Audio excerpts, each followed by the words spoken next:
Saikrishna lockup death కేసులో దర్యాప్తు కొనసాగుతోంది. సాయికృష్ణ తల్లి పిటిషన్ పై నేడు కీలక విచారణ జరగనుంది.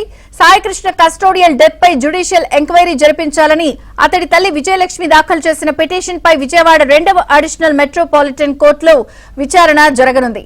ప్రభుత్వం ఏర్పాటు చేసిన సిట్ తో కాకుండా జ్యుడిషియల్ విచారణ జరపాలని పిటిషన్లో కోరారు.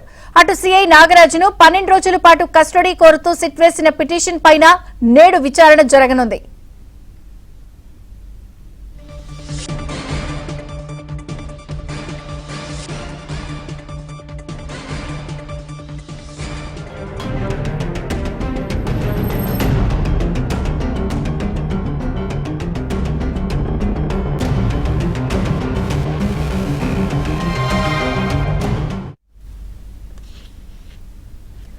విజయవాడ సాయికృష్ణ లాకప్ డెత్ కేసులో దర్యాప్తు కొనసాగుతోంది. అలాగే సాయికృష్ణ తల్లి పిటిషన్ పై కూడా నేడు కీలకమైన విచారణ జరగనుంది.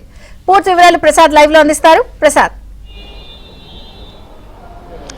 విజయ చంద్రిక రాష్ట్ర వ్యాప్తంగా సంచలనం కలిగించిన సాయికృష్ణ కస్టోడియల్ డెత్ కేసుకు సంబంధించి ఈరోజు కీలక పరిణామం చోటు చేసుకుంది. ప్రధానంగా హైకోర్టులో ఈ కేసుకు సంబంధించి ఇప్పటికే హెబియస్ కార్పస్ పిటిషన్ దాఖలైంది. దీనికి సంబంధించి ఆ విచారణ కూడా జరుగుతుంది. గతంలో వాయిదా సమయంలోనే ఈరోజు ఈ కేసుకు సంబంధించి పూర్తి ఆధారాలు ఇవ్వాలి లేదా అతన్ని అప్పగించాలంటూ కూడా స్పష్టంగా పేర్కొన్న నేపథ్యంలో ఇప్పుడు అయితే ఆ రోజు ఆ పిటిషన్ వేసిన సమయంలో పోలీసులు అతను చనిపోయాడని తెలిసినప్పటికీ కూడా ఎత్తుతున్నట్టు కూడా పిటిషన్ దాఖలు చేయడంపై ఇప్పుడు కోర్టు ఏ విధంగా స్పందిస్తుందని కూడా అందరూ ఆసక్తిగా ఎదురు చూస్తూ ఉన్నారు. ఎందుకంటే ఇప్పటికే సిట్టు విచారణలో కూడా సాయికృష్ణ అనే వ్యక్తి కస్టోడియల్ డెత్కు గురయ్యాడు, ఇక లేడు అనేది నిర్ధారించేశారు.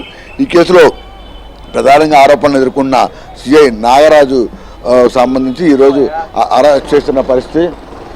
ప్రధానంగా వీటికి సంబంధించి ఈరోజు ఈ నాగరాజును అరెస్ట్ తర్వాత మరికొంతమంది కానిస్టేబుల్ను కూడా అరెస్ట్ చేసినట్టు తెలుస్తూ ఉంది. వారిని విచారించేందుకు ఇప్పటికే సిట్టు అనే కోణాలు ప్రశ్నించడం కూడా జరిగింది.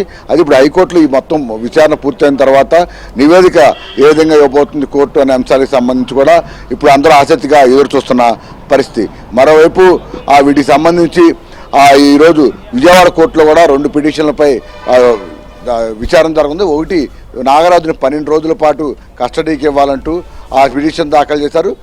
దీనికి సంబంధించి ఈరోజు కౌంటర్ దాఖలు చేసేందుకు కూడా నాగరాజు తరపున న్యాయవాదులు సిద్ధమవుతున్నారు. మరోవైపు ఈ కేసులో ఇప్పటికే సిట్టు అన్ని విధాలా కూడా విచారణ చేస్తున్న నేపథ్యంలో ఈ కేసును సిబిఐకి అప్పగించాలంటూ కూడా మరో పిటిషన్ దాఖలు చేశారు. ఎందుకంటే సిట్టు అన్ని కూడా దర్యాప్తు చేస్తున్నప్పటికీ కూడా ఒక పోలీసులు పాత్ర ప్రముఖంగా ఉంది. సిఐ పాత్ర కూడా ఇప్పటికే నిర్ధారణ అయిన నేపథ్యంలో మళ్ళీ పోలీసుల ద్వారా విచారణ అయితే పూర్తి స్థాయిలో తమకు న్యాయం జరగదని కూడా భావిస్తూ ఉన్నారు. అందువల్ల తాము జ్యుడిషియల్ ఎంక్వైరీ కూడా కోరుతా ఉన్న పరిస్థితి. ఒకవైపు బార్ అసోసియేషన్ ఏమో సిబిఐ విచారణ ద్వారానే మొత్తం ఈ నిజాలు వాస్తవాలు బయటికి రావాలని కూడా మరోవైపు డిమాండ్ చేస్తుంది. ఇట్లా అన్ని కోణాల్లో కూడా విచారణకు సంబంధించి కోర్టులో పిటిషన్లు పెండింగ్లో ఉన్నాయి. ఈరోజు ప్రముఖంగా హైకోర్టు ఏ విధంగా స్పందిస్తుంది, పోలీసుల తీరుపై ఏ విధంగా వ్యాఖ్యలు చేస్తుందనే అంశాలపై కూడా ఇప్పుడు అందరూ ఆసక్తిగా చూస్తున్నారు. మరి కాసేపట్లోనే దీనికి సంబంధించి హైకోర్టులో విచారణ జరుగుతుంది. కుటుంబ సభ్యులు కూడా ఇప్పటికే హైకోర్టు చేరుకున్నట్టు కూడా తెలుస్తూ ఉంది. ఇప్పుడు గత వాయిదా సమయంలోనే ఒక విధంగా పోలీసులే కోర్టును తప్పుదోవ పట్టించినట్టు కూడా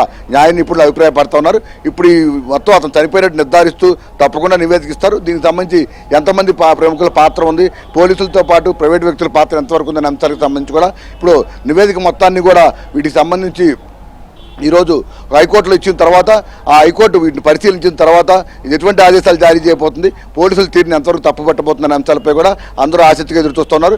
అదేవిధంగా ఈరోజు ఇక్కడ విజయవాడ ఏజీఎం కోర్టులో కూడా ఈ 2 పిటిషన్లపై కోర్టు వాదనలు విన్న తర్వాత నాగరాజుని 12 రోజుల పాటు కస్టడీకి ఇస్తుందా లేదా కొన్ని రోజులు తగ్గించిస్తుందా లేదా అనే అంశాలకు సంబంధించి కూడా విచారణ జరగనుంది. మొత్తమే అటు హైకోర్టులోని ఇటు కింద కోర్టులో జరిగే విచారణపై ఇప్పుడు అందరూ ఆసక్తిగా ఎదురు చూస్తున్నారు. Vijaya Chandrika. Okay Prasad, thank you.